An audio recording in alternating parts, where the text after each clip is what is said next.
topic is, now that we have understood the power of technology as to how it could help you in governance, risk and compliance, now let's presume, okay, we are a tech-enabled solution provider.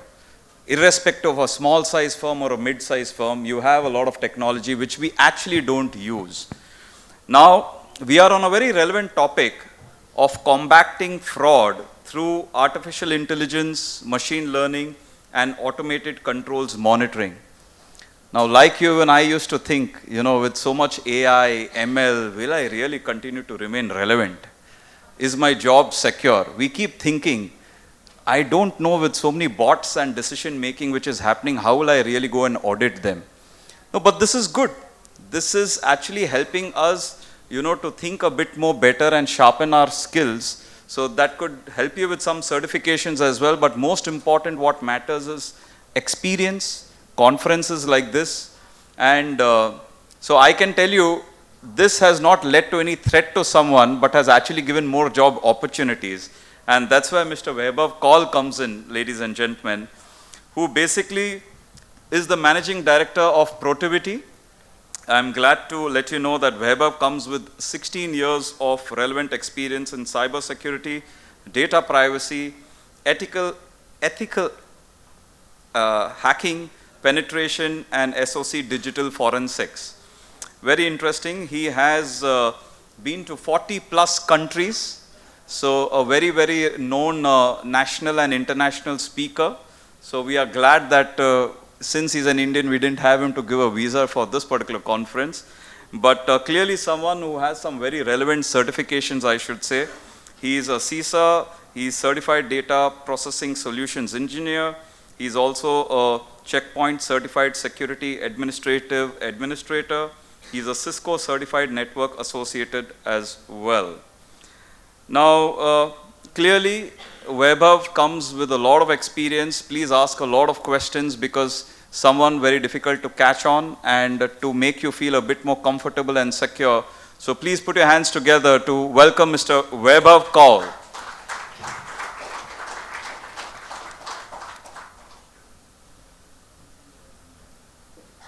Thank you, Vaibhav. Thanks, Ashish. You want a column or podium is fine? Yeah, I think a column would also be. Can we have a column mic, please?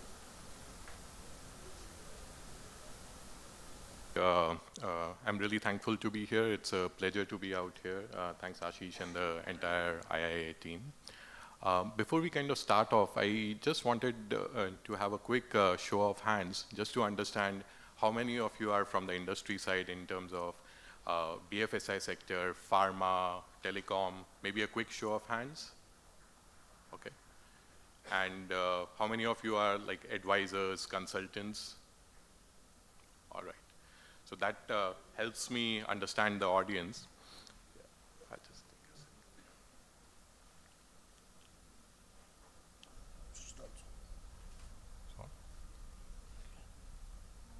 Yeah.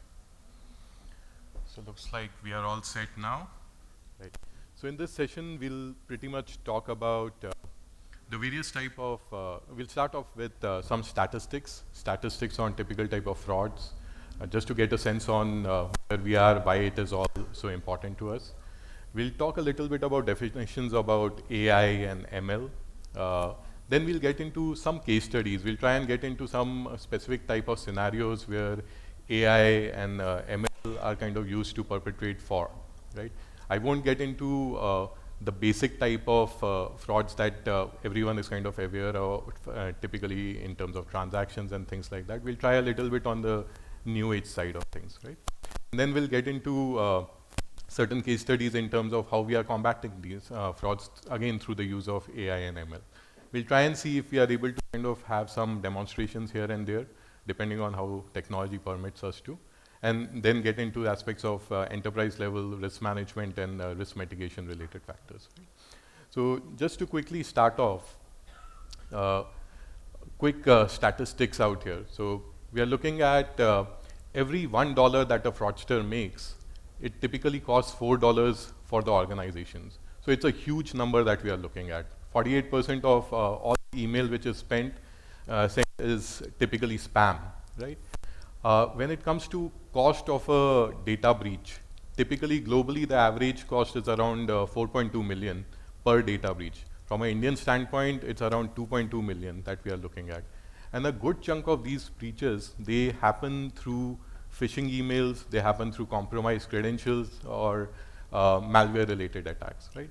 What is also interesting to understand is the average time to resolve, identify and contain a breach is around 287 days. That's almost close to a year. So that makes us understand that it's not just identifying the breach, resolving it, the speed of response, that's very, very important. Now, as per some of the statistics, it's indicated that cybercrime is likely to cost the world around $6 trillion annually. Now, that's pretty much the combined cost of GDPs for UK and France. And by 2025, the impact is estimated to be around $10.5 trillion. So these are like really huge numbers. Now, most of the people who are sitting out here, they are all leaders, they are advisors to the companies, taking care of a lot of critical functions, right? So obviously the words revenue and rate card, they pretty much resonate well with you all, right? Now, what you kind of see on the screen out here are typical revenue numbers for a year for which we are looking towards on cybercrime, right? So the fraudsters who are kind of looking at cybercrime, around $1.5 trillion is the money that they are kind of making out of it. Good chunk of it through illegal online markets, sale of trade secrets, looking at data-related trading, information theft, and so on and so forth. Ransomware is also a big chunk where we are kind of looking at things right now. Now, on the left side, what you also see is some indicative rate cards. Like if someone wants to send out a spoofing email, around $20 a month, people can send it without having to know anything about spoofing, right? You want to create a custom spyware, you can get that done in $200. Hire a hacker around $200 to $1,000. These are indicative numbers that we kind of showcase out here. And the reason why I'm pointing out to these things are because these are the current numbers which are out there. And right now, the attackers or the hackers are not using a lot of AI, right? There's some bit of machine learning, some bit of artificial intelligence that comes into play. But right now, it's more or less through the use of standard traditional technology. Now, once AI comes into play into all the cyber attacks or all the different type of frauds that we are looking at, these numbers in terms of the rate cards, obviously the numbers will reduce. When it comes to the revenues for the fraudsters will increase, right? So these are some things to keep in mind as we kind of go ahead, right? So now, before we get into some of the case studies, let's just understand what AI, ML is all about, right? So artificial intelligence refers to just a simulation of a human intelligence in a machine, right? So the idea is, obviously we may not be able to directly simulate human thought, but at least recognition of speech, recognition of pictures, recognition of videos, all those things can be taught to artificial intelligence system altogether. And that is what is kind of utilized, identifying patterns, and most importantly, making decisions. So that is what our artificial intelligence system does. Now, where does ML come into play? So machine learning is again a subset of artificial intelligence. It is closely linked to artificial intelligence though. So machine learning is basically a process through which the system kind of learns basis the events that have happened in the past or in the history, right? So basis the history, it tries to understand how things are happening and the decisions would be made basis that, right? And that's the relationship between AI and ML. So most of the AI models, the way they operate is they would start in their learning phase through machine learning. And there are different types of learning. So there's something known as supervised learning, wherein, just to give you an example, we teach AI model what a horse looks like, and you'll kind of give an image of a horse and target it and mention it that this is a horse. So that is supervised learning, right? There's also unsupervised learning, where you'll kind of give a chunk of data indicating that these are images of horses. You'll give some explanation in terms of what these things look like, and the AI ML models will try and integrate and understand those things, right? So this is just a little bit of background in terms of what AI ML is, and we'll kind of talk a little bit more on some scenarios that we can look towards, right?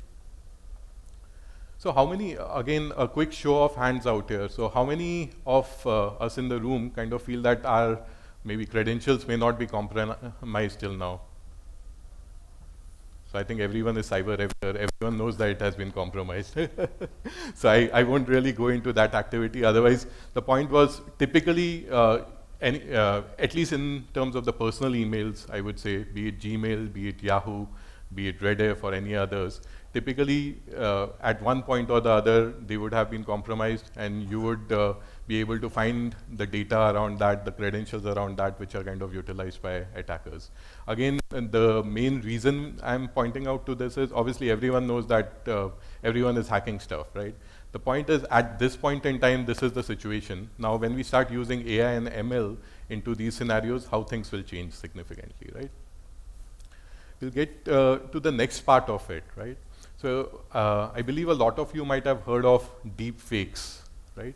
So deep fakes are nothing but AI generated images or videos or I would say any media content that is designed to pretty much look genuine, but it can be used for a nefarious purpose altogether. So sometimes innocent usage of fakes is to just utilize it for making memes or making some fun videos, but then it can be used in a very nefarious manner. And maybe we'll try and just have a look at one of these cases if we are able to. I'll just try and see if we are able to pull something up.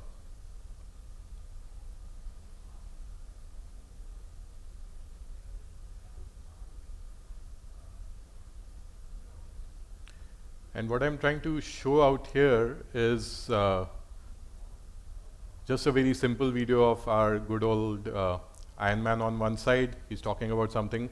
I don't know whether audio is coming out well or not, but I don't think that's really required. But you can make Iron Man look like Tom Cruise. And this is, oh, okay, I think it didn't turn up there. Let me just try this once more.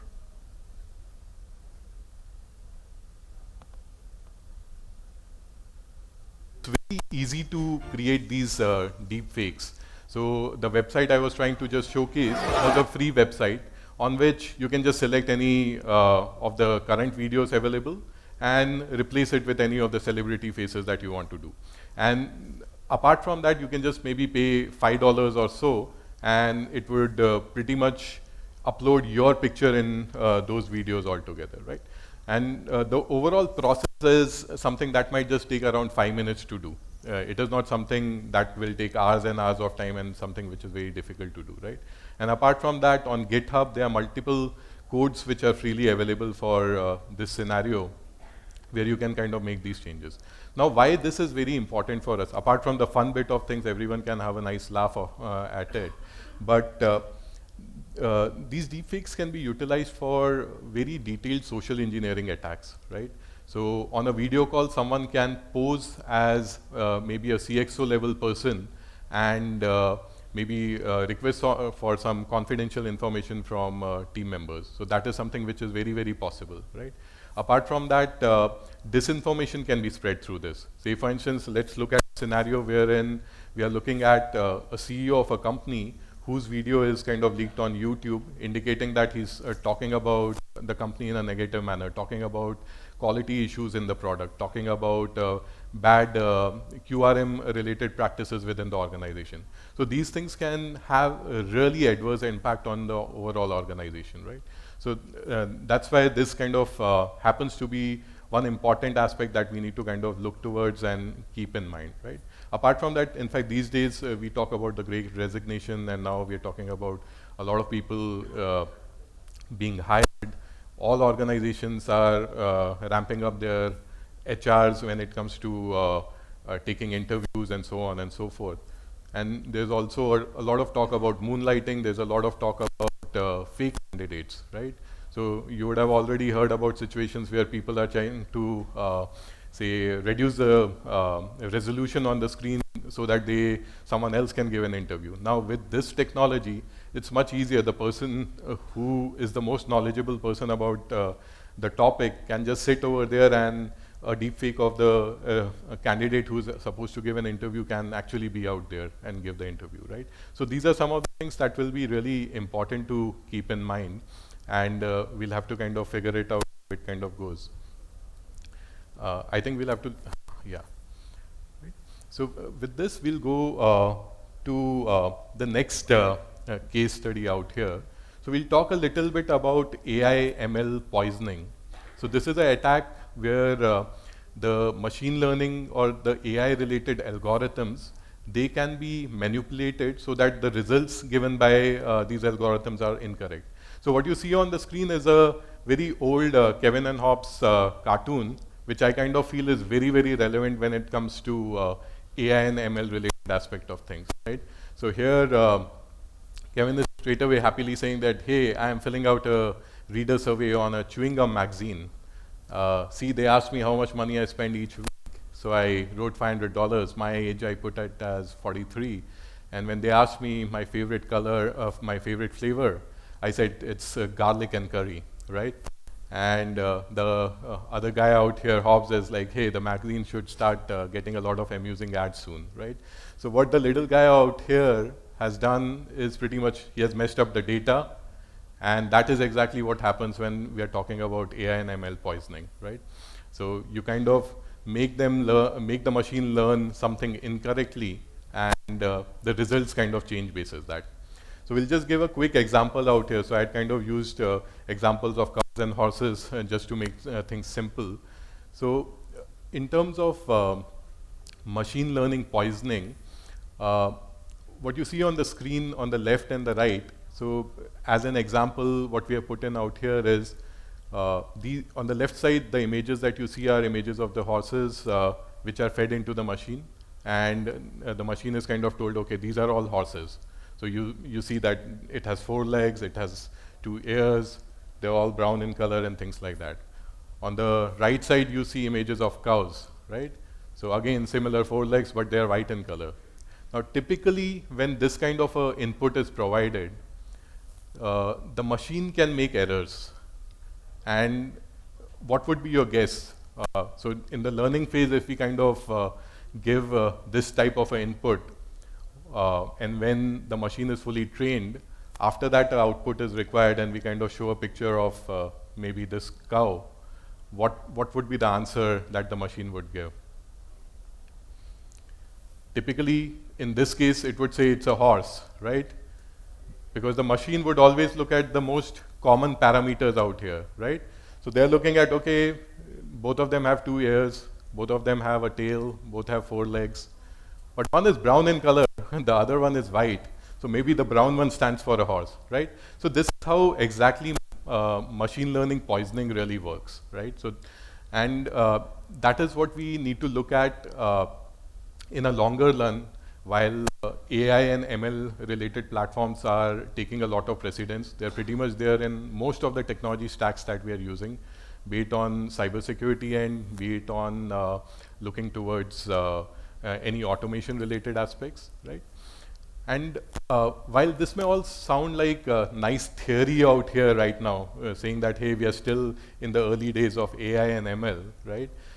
But there have been earlier cases which actually utilize similar methods to play mischief with organizations, right? So long time back, Gmail was impacted where a lot of spammers decided that a lot of spam emails, they went ahead and marked it as not spam. And that kind of screwed up the filters. And this is long time back, right? So, and that's afterwards, Gmail started getting into more advanced filtering, the way things are kind of doing. Another example, quite a few years back, was that of VirusTotal. So VirusTotal is a very popular website where you can upload a particular file and figure out whether it is malicious or not. And in case it is malicious, it will give you the details of what kind of malware it is and things like that. So it's a very helpful site for security testers, but it's also a very helpful site for attackers and hackers on the malicious side, right? So whenever someone kind of creates a malicious code, they would go and try and upload it on VirusTotal or a similar site, and try and see whether it gets bypassed or not. If it gets bypassed, well and good, they can propagate it. If not, they'll try and tune it further, right? So now, what a lot of these attackers did, they started intentionally uploading a lot of benign files or files which are perfectly normal. They do not have any malicious code into it, and tagged it as malicious, right? So they would just normally put in Excel sheets in there, tag it as a malicious file. And they did it for thousands and thousands of users, thereby changing a little bit of their criteria internally, wherein they started tagging some of the normal files as virus-related files, right? And these are things that happened when AI and ML was not so deeply embedded, right? Now these kind of things can be done in a matter of seconds using bots. You don't really need humans to play this game right now, right? So some interesting facts around here, so everyone should kind of keep knowing about these things, I kind of feel, right? So everyone out here might be aware about ChatGPT. It's pretty much in the news all over the place, right? It's a fantastic tool altogether. Even for the audit profession, I kind of feel that it's really useful. You are able to kind of, if you're obviously, all the auditors may not know everything about every technology that they're looking at or every process that they're looking at. You just put in a quick query asking for a work program, it will give you a nice work program, right? So all those things can be done out here, so which is fantastic. You are able to kind of create code, snippets of code. Obviously, you will need a little bit of, say, validation to be done as a human, because there could be errors there. But then, yeah, it's a fantastic tool altogether. But what we have also seen is this, while a lot of these things are made for the good, the malicious actors tend to take a good advantage of it as well, right? So when it comes to ChatGPT, in the earlier statistics, we saw most common types of attacks when it comes to cybersecurity. They are related to email phishing, spam emails, malware-related aspects, right?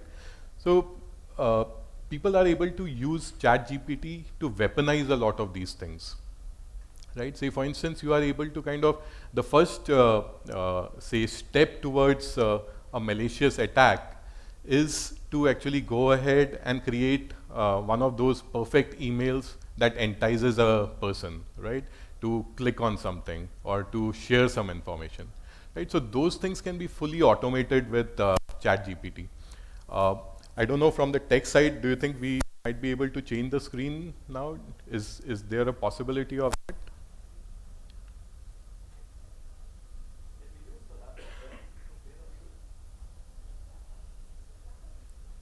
I actually wanted to try and see if we can type something over there, if that's possible. But if not, that's also fine. Yeah. Yeah. Okay. Right. So in the meanwhile, I'll kind of explain what we are trying to do. So on the left side, you kind of see one of these.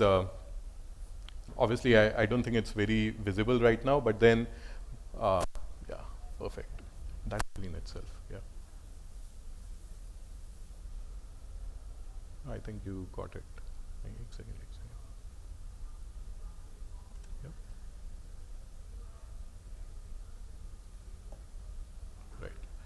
So what we'll try and do out here is we'll try and see if there's a possibility we can quickly use ChatGPT to put in a query, right? So typical, everyone is kind of aware of the standard business email compromise, the typical phishing emails, right? So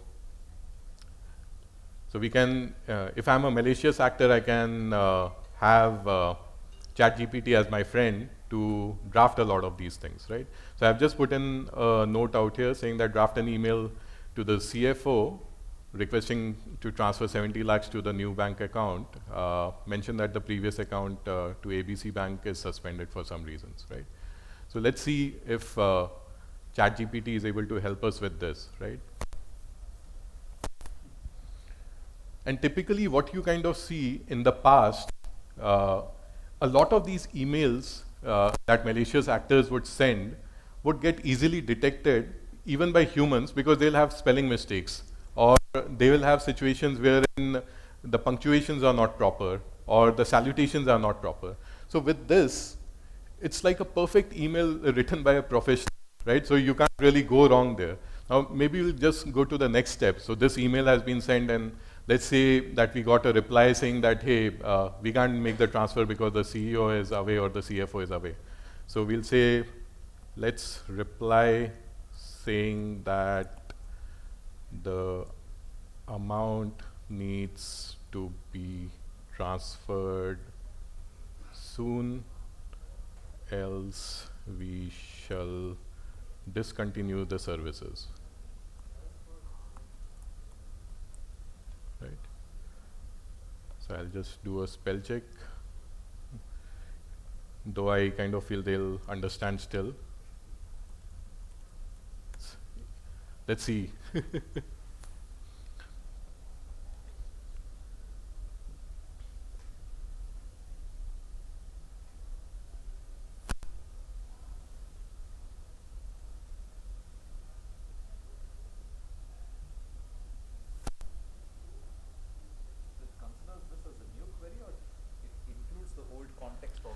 So within a particular chat, it is able to relate to what you have asked in the yeah. Right. So this kind of a help for the malicious actors reduces a lot of their team members, right? They don't need a language expert, right? In fact, I'll tell you another interesting thing out here. Let's write the above in Spanish, right? The way these attackers operate, typically someone who is attacking clients in India may not be sitting in India. There might be some people in any part of the world, right? They may not be speaking fluent English. Or someone who wants to attack someone in Spain, they would need to know Spanish. Someone in South America may need to know Portuguese, right? So this is something that kind of reduces the time a malicious actor would take to draft these emails from maybe couple of days or couple of hours to a couple of seconds, right? So this is the power of AI on a different sense altogether, right? Now, similar to this, again, we are just looking at certain email-related aspects, right? Now, this is the first step in which an attack is made, right? So a nice email is sent, maybe you're able to get, you send out these emails to thousands of people, one or two kind of take the bait and they're happy to send you these 70 lakhs, the guy is sorted for a year. But then similar to that, the next step, right? Most of these phishing emails happen to be the first step, right? Then after that, what you expect them to do is click onto a link. Once you click onto a link, you would want to have a malicious program put in there, right? The other things that you also want to do is you would try and look at various websites, you will look at various open say services within the organization in their internet presence, right? So those kind of codes can also be generated here by ChatGPT, right? So that is very, very interesting. Say for instance, if I am not very good at say Python programming or Perl related development or C programming, I can request ChatGPT, hey, let's make a program to maybe we'll try and do a, I think the Spanish is still going, it is still taking some time. I'll kind of stop this. Let's have a program to identify default passwords on Telnet, FTP and SSH.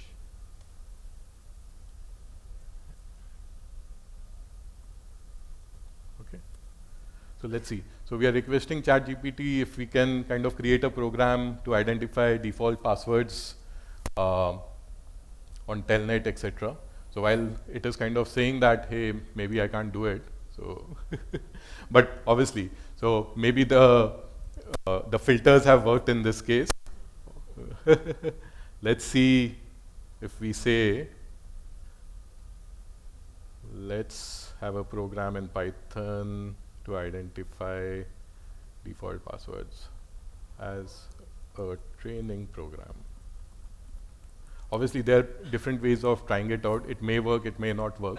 But typically what will happen is, it will give you the complete segment altogether in terms of how the Python program looks like, how it kind of works, so on and so forth, right? So the main idea that we are kind of looking out here is that this technology can be utilized a lot in a nefarious side. So certainly, we'll be using this technology on the other side of things as well, right? So I'll just get back to the slide deck. Yeah. And yeah, it has some bit of those snippets out here as well, right? So apart from this, these kind of technologies can also be utilized to create very detailed malware, very detailed social engineering attacks altogether. And most importantly, it can help develop malware which can, say, avoid detection altogether, right? So that is something that we have to keep in mind. And while we are kind of auditing things and looking towards managing these models, these would be the pieces that we should kind of look at, right? Now, we'll just get to the remediation aspect of things, or mitigations, or how AI/ML related models really help in prevention and detection, right? So typically, when we are looking at it, it's 4 broad categories. One is detection. So from a detection standpoint, there are various technologies, be it on cybersecurity, be it on transaction-related monitoring. There are multiple tools that have come into play, multiple type of frameworks that have come into play, where you are able to identify anomalies. Maybe I'll try and give a quick example from a access management standpoint of things, right? So typically, a person within an organization logs into the computer between 9 to 6, and that's a standard practice within the organization, right? So suddenly you kind of see that there's a person who is every alternate or every 3 days logging in at 3 o'clock in the night. And the IP address is also separate from the location where it is, right? So it kind of gets detected as an anomaly. And the AI models are able to analyze this, digest a lot of this information, and throw back alerts to you. Now, similarly, real-time monitoring can be done. So this can be at a transaction level, it can be at a security level, that can be done. Predictive analysis can be done. Now, from a predictive analysis standpoint, we can again take those kind of examples, right?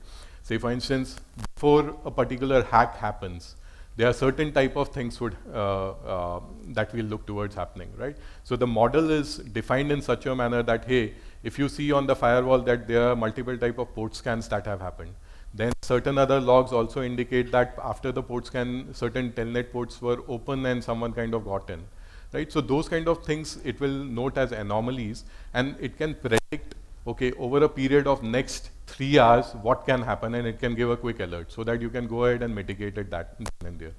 Then the other part is natural language processing, right? Now, when it comes to natural language processing, we are looking at the text or unstructured data altogether, right? So these would be things like your emails, Excel files. Someone is sending out your commercial data or sending out personally identifiable information. So those things can be identified out here. So at a broad level, these are some of the examples. We'll talk about some use cases as well. So this one talks about behavioral biometrics, right? So these are some things that we kind of utilize in access management or monitoring within the computers, within critical systems, OT environments, altogether it can be done there, right? So basically what we tend to do out here is you look at keyword, keystroke related movement, you look at mouse related activities, behavior on the touch screens, mobile device, how it is kind of held it, how it is kind of moved, right? And those aspects are kind of utilized to determine what is a normal behavior and what is anomalous behavior, right? So typically it can be things like someone typically, when he or she kind of uses a mobile phone, when they swipe it in, there's a particular speed at which they do it. So AI models identify the average speed for that person, and if suddenly on a constant basis that speed suddenly changes, it might give it as a detection of maybe some anomaly, right? So similarly, there might be some people who use a lot of shortcuts, right? Some people who kind of go by the traditional approach of using the mouse. If that behavior changes, it can look at as an anomaly, right? So apart from that, there are aspects like utilizing movement on the screen altogether. Say for instance, if someone knows their email address and password, they would kind of do it in a particular rhythm. If someone else is kind of doing it, maybe there are some stops and stops. So those kind of things get identified, right? So in terms of mitigations, another aspect where AI/ML models are kind of being started to utilize is authentication mechanisms, right? So typically we are looking at username, password, two-factor authentication, right? And whenever the authentication happens, typically the understanding is this is a genuine person. After that, everything is legitimate, right? So at times these kind of models also fail because the person might be genuine, maybe someone else has got access and they are kind of doing it, right?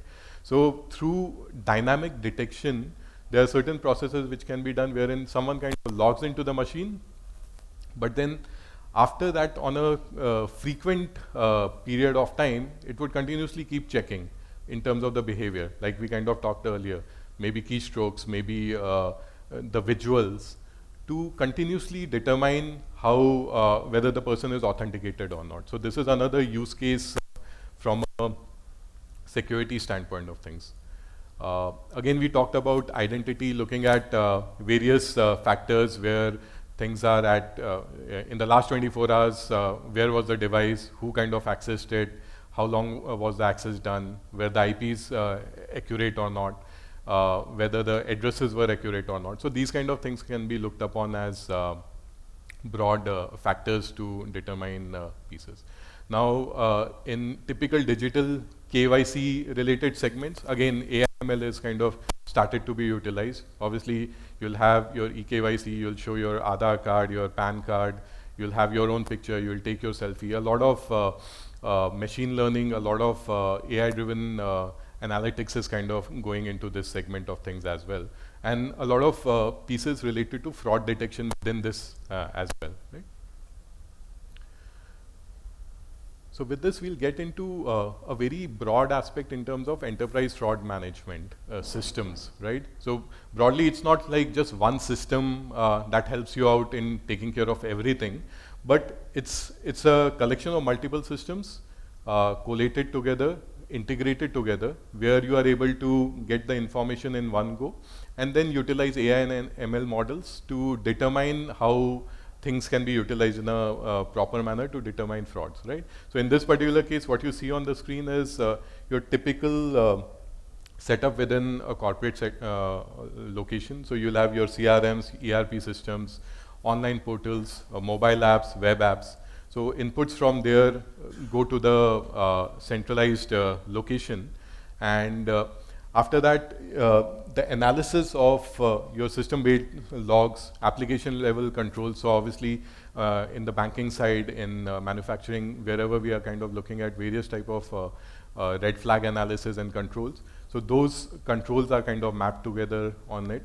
You'll have early warning kind of systems, audit analytics getting into it, and a detailed analysis of it being done using AI and ML kind of models, which kind of help out. Some examples are kind of mentioned out here. So in terms of fraudulent approvals of expenses, right? So typically there can, if a model is kind of utilized out here, there can be a possibility someone who is kind of going ahead for a fraudulent charge, you are able to determine that someone, maybe the same person has not raised the charge, someone else is kind of requesting for this reimbursement. And when the approval is happening, it is being done through a different IP address. So that kind of gives out a red flag to indicate that things are not right here, and you are able to detect these things, right? Similarly, looking at unauthorized changes within the systems. So you'll kind of look at who has kind of logged in, when they have logged in, whether it is normal for that person to log in at a particular time in the day or not. Detect changes in the tables which are not supposed to be authorized, and that is how we kind of go about it, right?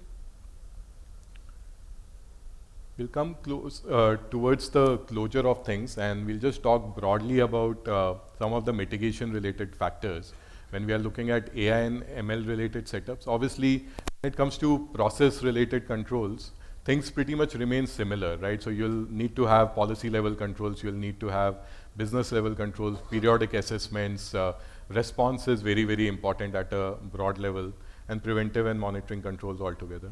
Now, apart from that, what we also need to kind of go ahead and do as a way forward is typically, apart from just implementing policies altogether, look at the technical side of things, looking at zero trust related setups altogether, looking at AI powered security products, AI powered fraud management platforms that can be used. In most of the platforms, even on the cloud side, on the governance side, there are products which are kind of integrating AI models within it, so that internally things can become smoother, the red flag detection becomes easier. So those kind of things can be done.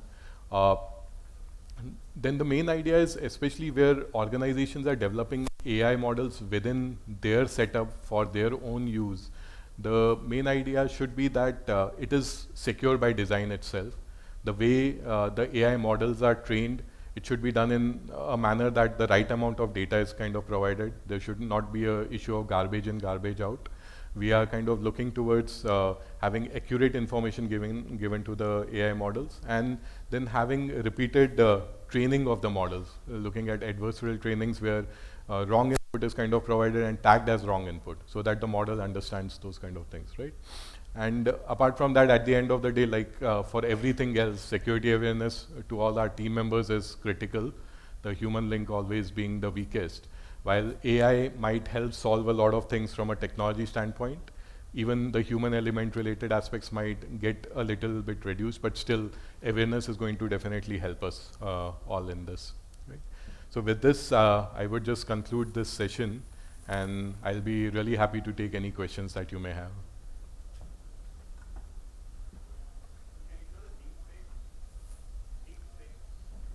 Oh, the video you're saying? Oh, okay. Yeah, I can try that, yeah. Let's see how that goes.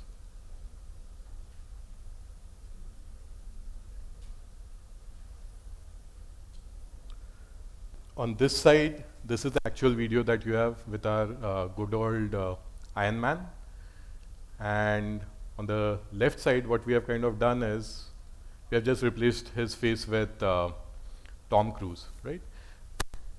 To just make it more fun, we'll kind of replace it with my favorite Mr. Bean, right? So what I'm trying to say out here is, while this can be done in a very, very simple manner, these are free tools that that are kind of utilized to do it. You just add in maybe $5–10 to it, you are able to actually create a deepfake video with your image and make those changes.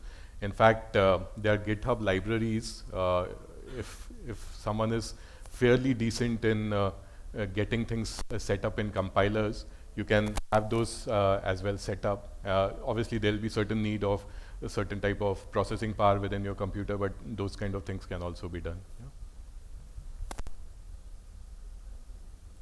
Yeah. So I hope that was helpful and maybe entertaining as well. Perfect. Any questions from here? We still have 10 minutes.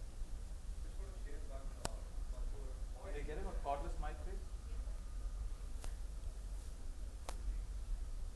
Many videos, right? So along with this, the face could be like a popular artist, but they will try to imitate, the way the expression what they speak, and they try to put some sort of an the attack. For example, they want to invest in something, and they'll make it as if it is coming from the famous actor or actress.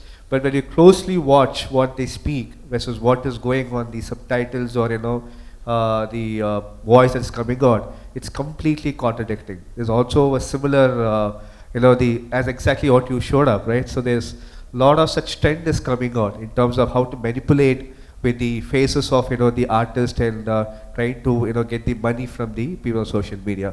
Just want to share that thought as well. Yeah. Certainly, it's a very good point that you have mentioned, and like we were kind of discussing, the positive side of AI is that now there are a lot of virtual influencers who will start coming into the making.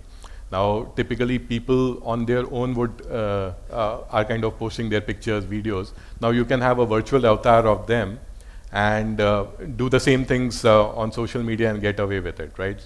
Without having to really do too much of work there. But on the flip side, like you said, wherever we are kind of using AI and ML for the good things, the malicious actors are more than happy to use it on the other side of things. Yeah. So another question, we'll be getting lot of messages regarding that if you're not update your KYC in the link, your account will be inactivated or deactivated. Right.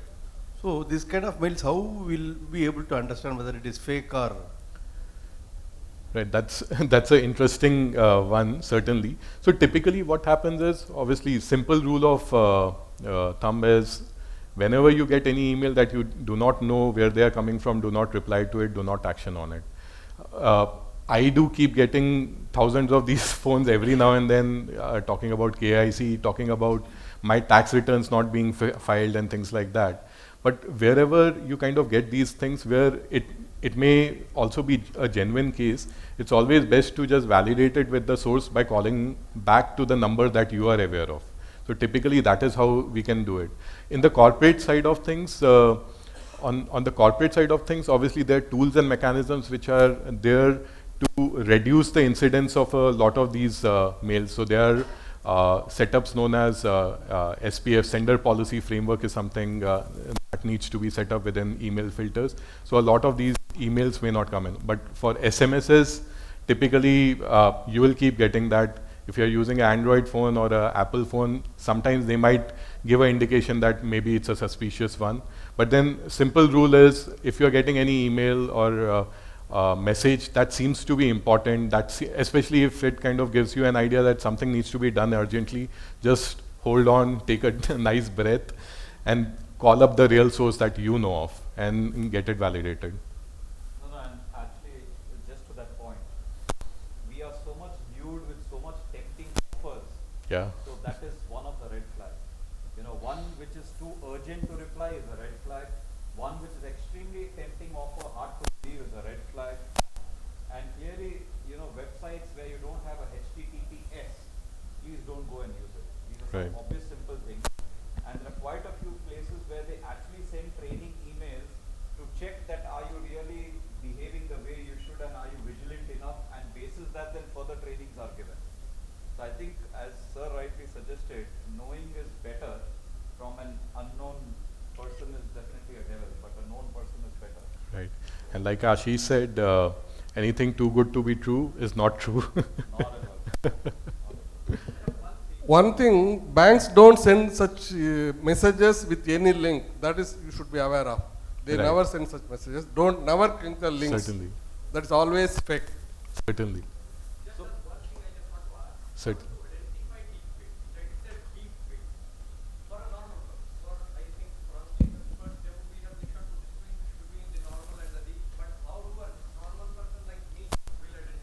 So typically, I would say one of the basic things right now, again, the deepfake technology which is out there, which is generally freely available, it does have some glitches. So every now and then you'll kind of, even in this video, when you kind of see, maybe the person moves his head here and there, you'll kind of see some bit of a glitch. So that is the visual aspect of it. And the other thing is, many a times, the lip movement may at times be here and there. So that is some aspect of it. But there are certain advanced tools that can be utilized to validate some of these things.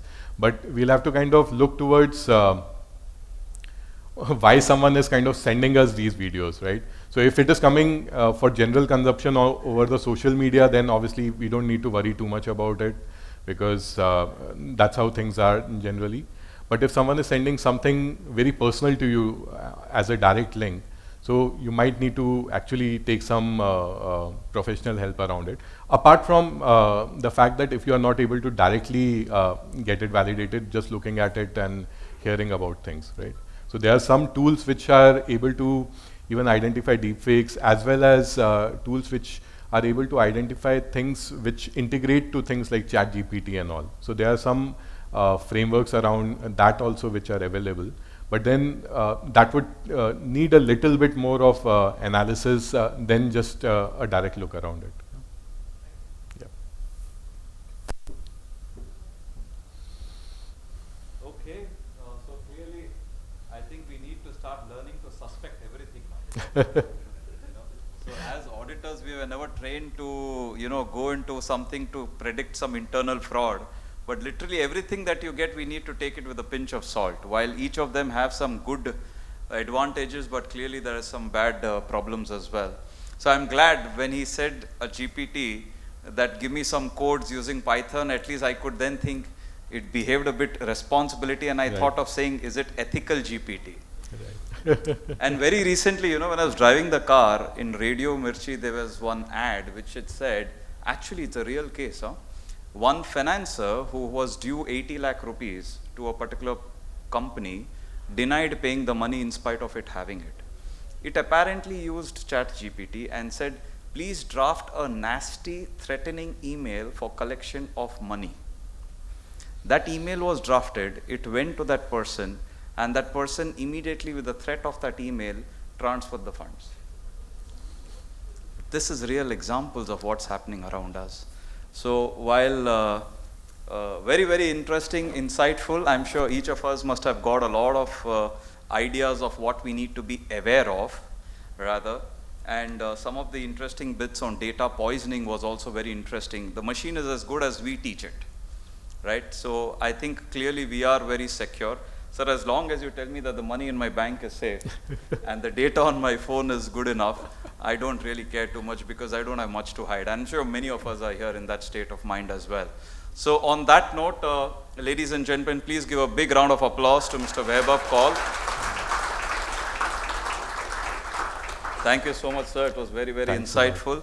And I would kindly request Ranga, sir, to please give a memento. Do we have Ranga, sir? No. So can I request you to please give the memento, sir? Yes.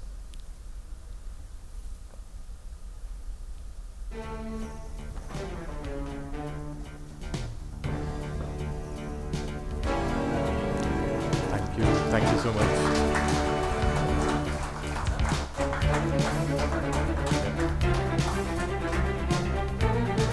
Thanks a lot. Appreciate being here.